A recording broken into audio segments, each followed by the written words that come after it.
Hello, my lovely Powercats, and welcome to Along the Edge. Now, this game is made by Nova Box, the same people who made Sears Isle. It is only about 2 hours long, so let's see what's going on.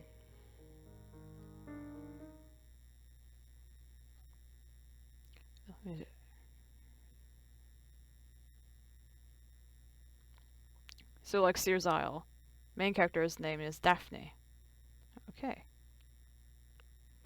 When one of your decisions influences Daphne's personality, one or two symbols light up on the screen, top of the screen. Okay, so just like the other game. Alright. So we have I'm assuming that's a globe, and we have the Earth symbols. We have a pentacle. We have the sun. We have the moon. Okay. The star. The globe. The sun. The moon. And along the edge, your decisions are neither good nor bad. However, the sum of your choices will always lead to different scenarios.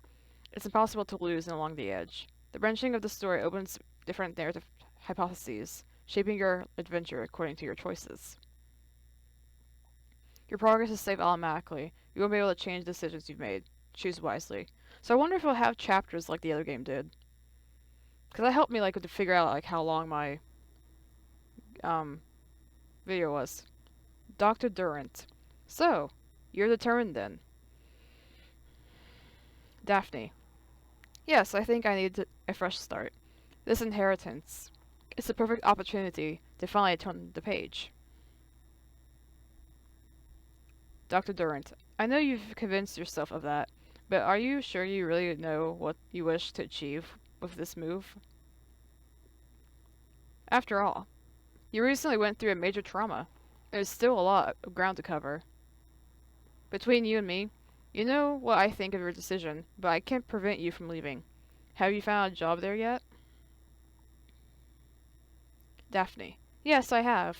So substituting for a math teacher at the village middle school. A maternity leave, 6 months. That should give me enough time to get my bearings.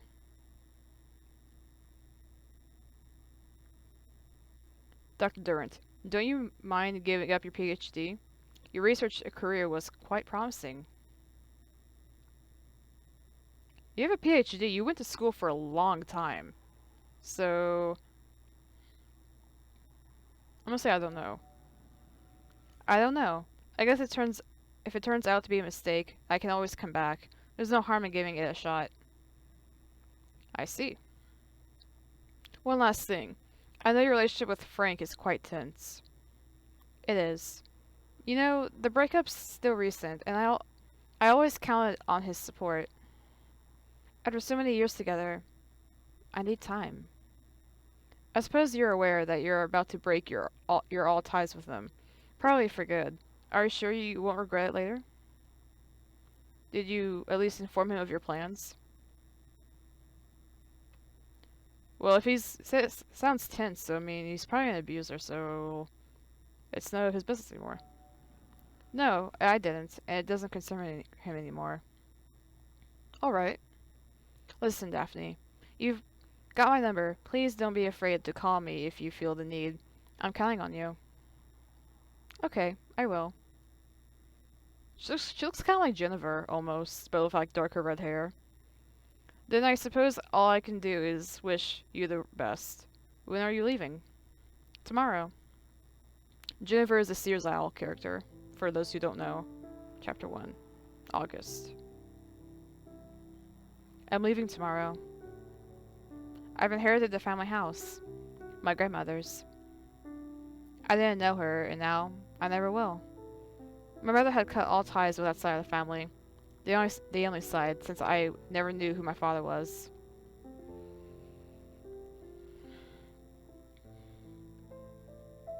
I remember the birthday cards, though.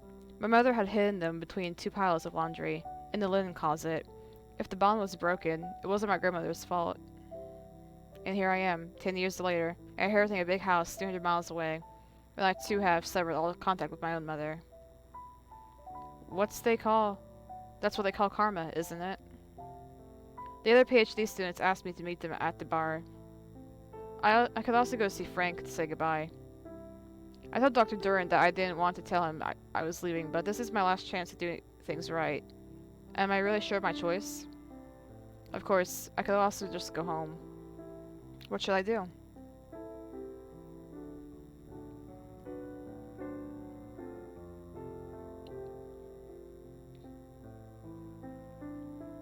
I guess go to Frank. I don't know. I took one bus to another. Then I walked, and my steps brought me back to the old apartment Frank and I used to share. I hesitated a few seconds before pressing the buzzer. No answer. I don't know whether to feel relieved or disappointed. I try again to no avail. I might as well go home and finish packing, then it's too late to go to the bar. Oh, well, oops. That's it. Everything I own is packed in a couple of boxes. I wish I could felt sad about leaving. But actually, I don't really care. My last night here, I don't know what I hope to find there. A fresh start. That's what I'm trying to convince myself. Perhaps Dr. Durant was right. Maybe I'm just avoiding the real issue. Did my mother feel the same when she left my grandmother's village 30 years ago? Am I following in her footsteps despite myself? The difference is that she had helped me. Me, I'm all alone. I'm overthinking this. I've taken my decision. I can't afford to go back. I can't undo what I've done. I'll try to get some sleep. 300 miles. I got up way too early. It's going to be a long journey. Little by little, civilization slowly gives way to empty spaces. The highway is placed by interlacing small roads, and the clear directions given on the major routes become a hit-and-miss search for clues, which gets more and more arduous as I near my destination. The road goes through the village, which I cross in a few moments. I thought I was getting away from the agitation of the city, but all this peace and serenity feels like it's hiding something sinister. Animals. Almost ominous.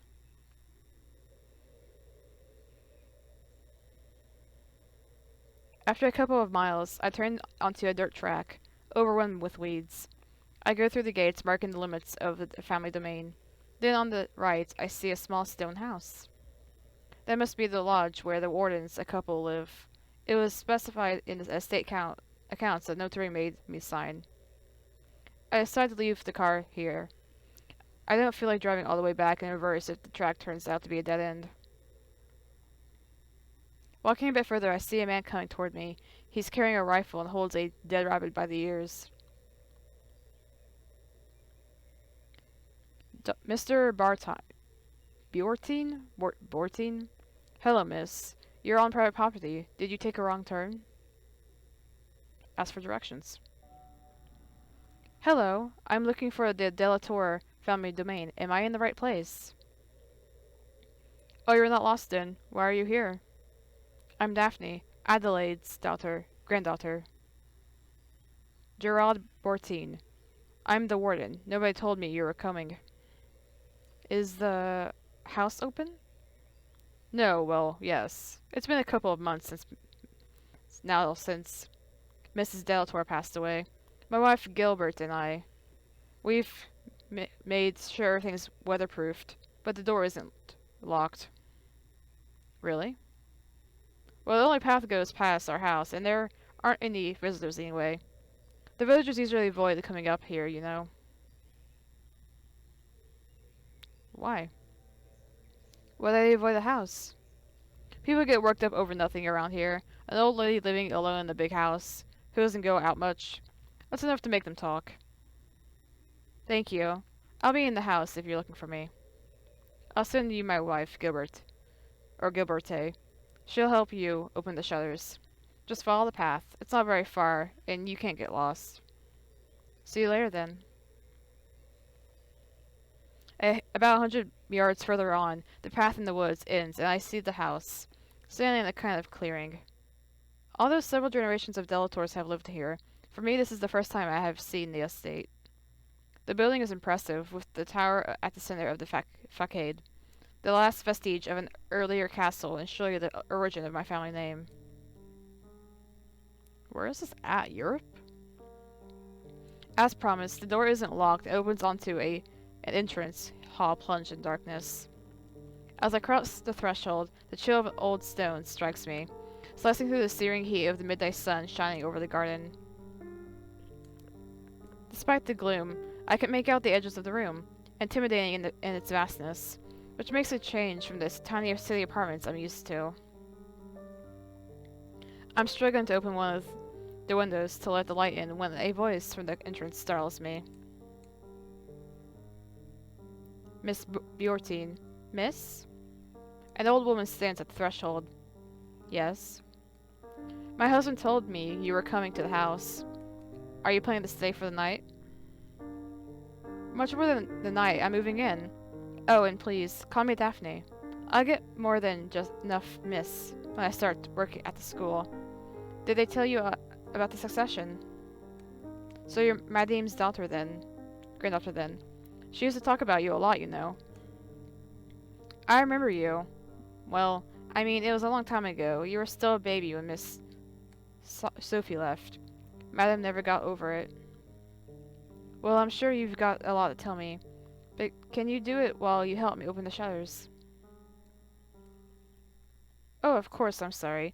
So, are you moving into the castle? You're going to work in the village school, aren't you? Yes, I'm a math teacher. I'm going to teach there, well, at least, for the next 6 months, as a substitute. So tell me, how do you want to do this? I mean, I know you've been working for my grandmother, but I'm not sure I can afford your services, if you see what I mean.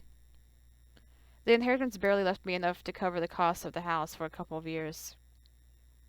Oh, don't worry. Gerard and I retired 2 years ago, but Madame didn't forget us in her will. She was kind enough to leave us the lodge to live out our days. Well, that's nice of her. We'll help you for as long as we're able, my husband and I. We've done this all our life. Hard work doesn't scare us. Anyway, we'd be bored with nothing to do all day.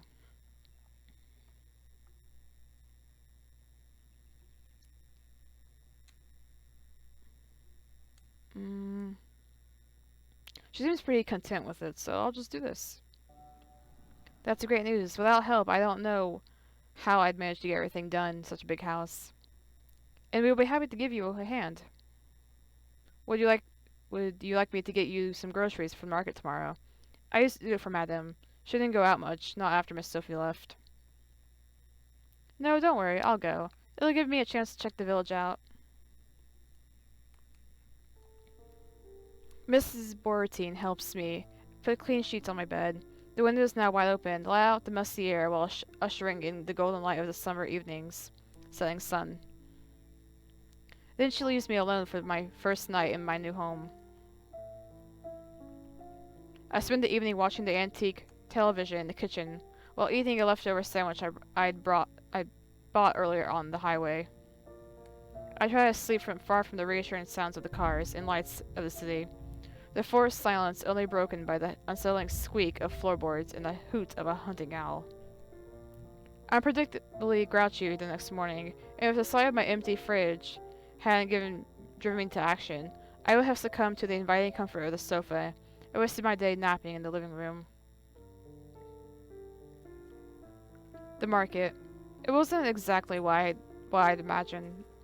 We all have romantic notions of picturesque little country markets, but this one was purely functional. Nothing romantic about the butcher's stall, nor the fishmonger's radio, tuned in far too loud to a local station that seems to broadcast, at this hour of the day, a playlist of songs that used to be popular but are now utterly outdated. I'm buying some bread when someone barges in front of me. Silas Maltier? Give me 3 baguettes and 2 loaves of nut bread, sliced, please. I'm sorry, but I believe it was my turn. This will only take an instant, don't worry. Keep calm. I don't care if it takes an instant or 10 minutes. You're not around here, from around here, are you? What does it have to do with anything? Listen, miss, you really ought to educate yourself before you start making a scene. It's kind of embarrassing. You are so rude. See, I'm done already. It didn't take that long, did it? Have a nice day. The man slips a bill into the baker's hand before disappearing down the street. Seriously, who was that guy? Oh my god. Caroline Bouchard. You're not from around here, are you? He's he's Maltier's son. His family owns the sawmill that employs half the town, and the other half are all in business with them, one way or another. Does that give him a right to behave like that? You shouldn't cross the Maltiers, you know. They've been in town for generations, and people say all sorts of things about them. What kind of things? Strange accidents, businesses suddenly going bankrupt. People are getting pretty superstitious here.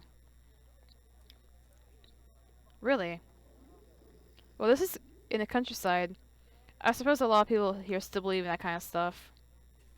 People are free to think what they like. I'm leaving the area soon, so you'll understand I don't want to get involved. The others told me to watch out for that family, and I don't want any trouble. I see.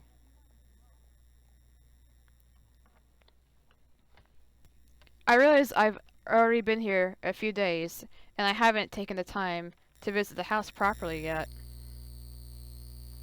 With my busy schedule, I'm confining myself to the main rooms, going from the bedroom to the kitchen or the living room. I ought to take advantage of the weekend to give myself the grand tour. Maybe I'll learn more about my grandmother and this family that I know so little about. I could try asking Mrs. Biertine a few questions too. Up till now, she's been very evasive.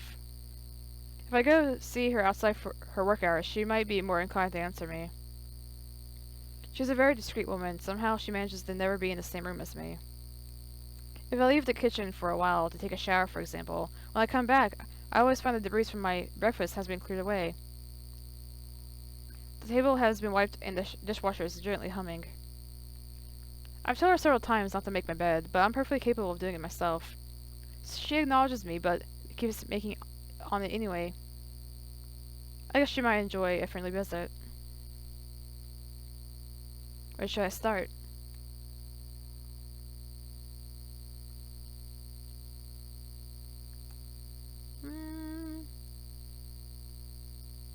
I guess talk to Miss Bertine.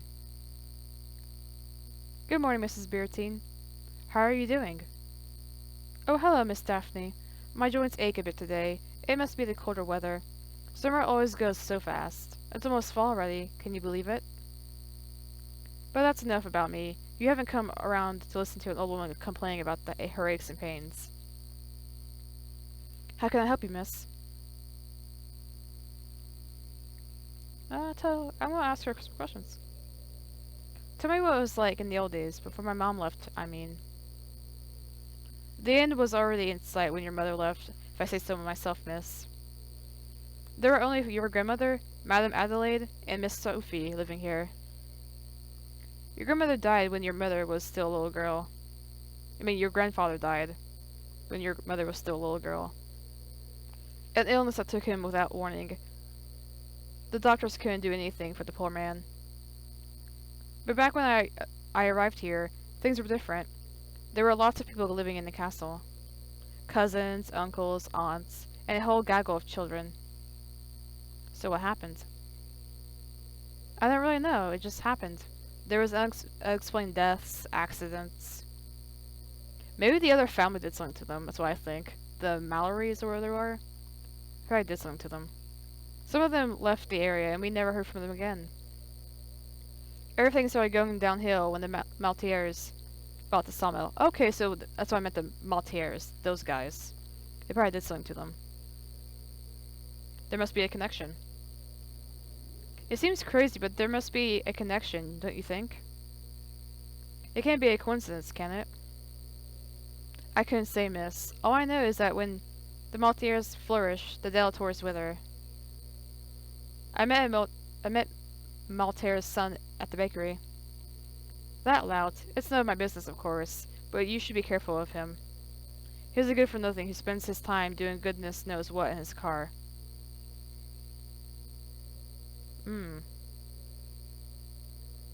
I agree with you. You're right, he acted like a jerk with me. Oh, you see? Exactly my point. Now, while you were talking about the past, maybe you'd like to see the old photo albums. Yeah, I'd love to. Absolutely. Tell me where they are and I'll take a look at them. Thanks. They're in the cupboard in the living room. You'll see. There are even some of your great-grandfather's old photos. Something else? See you later. Sorry, I didn't mean to disturb you. I'll come back later. What should I do next? Look at the photo albums. I found the photos where Mrs. Beertine had told me they would be, and I discovered that my great grandfather had an early passion for the dark room, and that his photographs from the last century had survived time. The family was larger then, with a swarm of children in the gardens and large tables at the holiday gatherings. If worry could be read on the faces of the adults, if the future ruin and dereliction of the house Deltor could already crack, the walls in yellow with the wallpaper, it didn't show in these old daguerreotypes. I found a couple of my pictures of my mother, first as a child, then as a young girl. The discovery of this treasure moved me. I had never before seen what she looked like when she was younger. The final pictures show her belly getting rounder and rounder. And then nothing.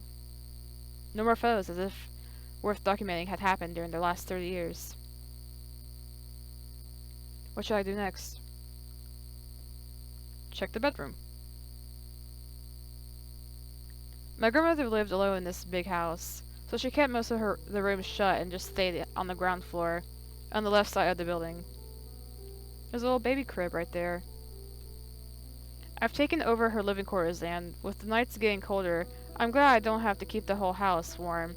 I took over look over the other rooms, the parlors on the ground floor, and the multiple bedrooms above. Everything seems frozen in time. The furniture is covered with white linen sheets, perhaps waiting for better days to return, like the days before Adelaide was a widow when my mother still lived under her roof. Her old bedroom hasn't changed. It's still the room of a teenage girl, even if I can see that someone had hastily made room for me, the baby about to be born. There are still band posters from another age pinned to the walls, and the crib where I might have spent my first few nights before my mother decided to leave. But there aren't any white linen sheets to protect the furniture in this room. It looks as though it has been cleaned up very recently. What should I do next? Check the tower. Oh wow. I couldn't find the entrance to the tower. I searched inside and outside the house, but no door seemed to lead in. After randomly exploring the corridors and the rooms, I had to admit defeat. I'll have to talk to Miss Beertine about this mystery. However, while searching for the damn entrance, my feet took me down to the basement where I discovered a treasure trove of old wines. The most recent bottles were round, at 30 years old. I guess my grandmother wasn't much of a drinker, and the wine cellar must have remained untouched since her husband passed away. Did my mother come here during her teen years, defying her parents' rules, to steal a bottle to share with her friends from the village? Was I conceived during one of those parties, celebrated by sacrificing these rare vintages on the altar of my youth? With my mother, Sophie, not sober enough to resist the charms of some local young farmer? When I was old enough to ask her, she always told me, with a dismissive wave of her hand, that my father was from the village and hadn't wanted to recognize a child he hadn't asked for. All in all, she said we were better off without him. Watch him be like from the other family. Maybe I could bring a bottle to Mrs. Beertine.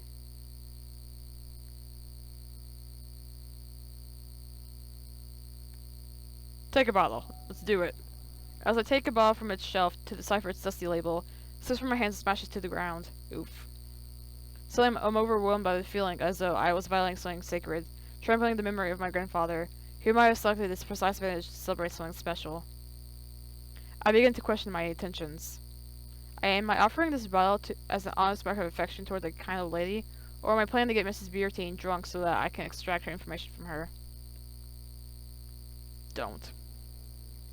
No, this isn't my style, and I'm not sure it would be such a good idea to get drunk in the middle of the day. What should I do next? Talk. Something else? my mother's bedroom. I visited the house, got into every room, and I noticed all the furniture has been covered with white linen sheets. Yes, it was Madam, your grandmother, who asked me to close most of the rooms. She lived alone in the house, and she never had any visitors. It was to prevent the furniture from being damaged. Why are you asking? Do you want me to open up the rest of the house? No, that's not what I was asking. One of the rooms, I'm guessing it was my mother's old bedroom. Why wasn't it closed like the others? It is what Madame wanted, so she'd probably return one day. You know, when Miss Sophie left, it broke her heart. She was never the same afterwards. Until the day she died, she never gave up hope that your mother would come back. She asked me to make up her room every day, just in case, she'd say. That's kind of sad. About the tower. I couldn't find the entrance of the tower. Do you know how to get inside? Well, I couldn't say so, miss. No. I couldn't tell you how to get in if my life depended on it. Madam, your grandmother said that it had been walled up, and that we were better off not knowing what was inside. Do you mean that no one's been inside the tower for, like, what, 30 years? 40? Ooh. Goodness me, much more than that. I'm 67. I've been living in here since I was 14, and the tower's always been that way. So probably centuries, then. So nobody knows what's in the tower. But surely you must have some idea, don't you? Get a ladder. You must have heard the talk in the village, right? Well, it's just gossip, a waste of breath, as is what it is. What are you talking about? Please don't press me, miss. With all due respect, I won't dirty your late grandmother's name with that nonsense. Witchcraft? Is that why some of these symbols are like Wiccan and stuff? Is it like witchcraft going on? The conversation with Miss Beartine aroused my curiosity. The tower, the village, the Maltiers, and I thought my relocation would lead to a life of austerity and isolation. I have to admit that what's going on in the village is far more intriguing than I had anticipated. Unfortunately, the realities of everyday life catch up with me before I have the time to look into it. I'm obliged to spend the last days of August preparing for my classes at the middle school, and I hadn't realized how much work that would involve. So I spend most of my time shut up in the house, buried in the textbooks for all the new classes I've been given. Then the first day of school arrived, and despite a few difficulties, after a couple of weeks I began to get my bearings at the school. Life fell into a routine. The days passed by like trains. Okay. So, we are at Chapter 2, and this is a pretty good game, actually. I really like that. Sorry my voice is getting a little weird, my throat's getting dry and stuff. If you want to follow my social media, links are in the description. And if you want to follow, subscribe to me, like, comment, share, go for it.